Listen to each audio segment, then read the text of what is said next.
Joe from Joe K Models here. So I just got back from the hobby shop, and I know what you're thinking, social distancing and everything like that, but it's so easy to just order things online and to order from the big retailers, and sometimes that's really your only option to get a lot of things, but a lot of our local businesses are also hurting right now. A lot of them are, and as hobbyists, we should be supporting our local businesses.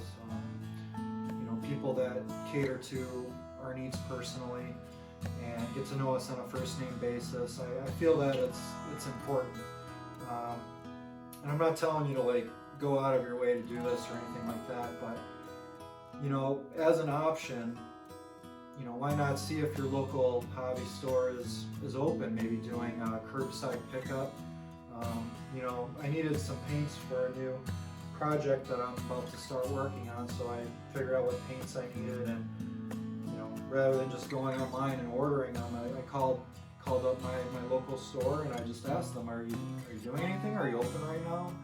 On your website it kind of shows that you're closed, but just curious, and they were more than happy to take my payment over the phone. I didn't have to pay for shipping or anything like that, and they found exactly what I needed, and they said, pay for it over the phone and you can pick it up, and I popped my trunk and they dropped it right in there, and I just took off and I got everything that I needed. I didn't have to wait, and so it worked out really good.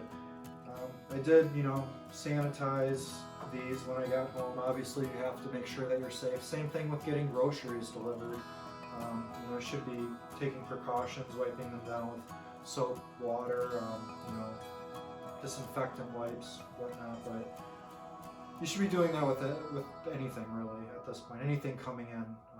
So I just want to say, maybe think about some businesses that might be hurting right now and how you can help out, and I'm very sure that they appreciate that. So looking forward to starting another build series up, and definitely excited to share that with you guys. So I appreciate it. Hope everybody's staying safe out there, and Joe from Joe K Models.